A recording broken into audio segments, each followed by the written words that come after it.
In this help video, we are going to discuss billing rates, also known as hourly rates. To navigate to the billing rates page, come to Setup and then Billing Rates. To gain an understanding of billing rates, you must first understand the rate category. Rate categories give you the ability to invoice based on the work type. For example, construction work may be billed more hourly than your standard billing. The best way to understand rate categories is to give an example. For example, let's take the field tech hourly rate. The standard billing rate for the field tech is $65 per hour. If, for example, I would like to charge more for construction or possibly industrial work, I could still create a different category and then charge for the field tech $85 or $95 per hour. Let's take that example and set it up. First, let's go ahead and add a new rate category.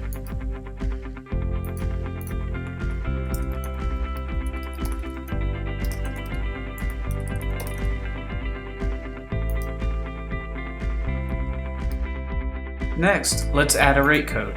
In this case, I'll assume that all construction rates start at 200. Rate codes are used as a reference for rate names. We suggest grouping rate codes by number. For example, 100s could be standard billing, 200s could be construction billing, etc. It's important to note that the rate codes in the billing rates could also correspond to the rate codes in the expense types. Again, the rate code is only used in the system as a reference to a rate name. The system does not require that you memorize rate codes.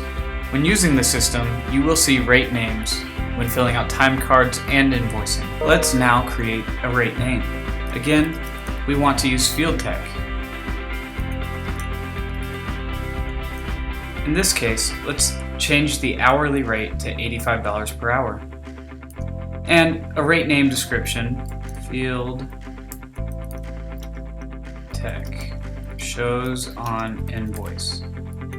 It's important to note that the rate name description shows on the invoice. In other words, the rate name is used for filling out the time card, and the rate name description will be the description shown on the invoice. Finally, add the rate.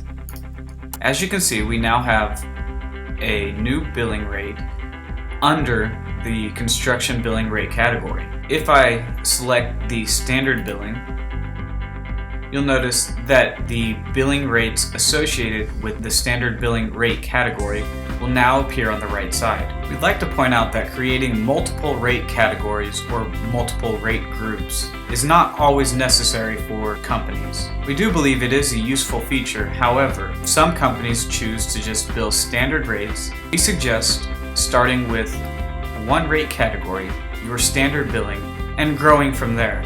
In conclusion, billing rates are simply a way of organizing rate names and associating them with an hourly rate.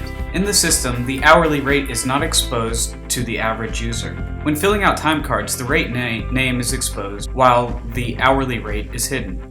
Hourly rates are displayed while invoicing and other crucial aspects of the system. Rate names should be descriptive enough so that the average user can pick the appropriate rate to assign to the hours that they worked while filling out their time card. Rate name description, or the rate name that shows on the invoice, could be more descriptive or be exactly the same as the rate name. If you have further questions regarding billing rates and how they're used throughout the system, please email us at support@rovelogix.com or chat with us on our live chat.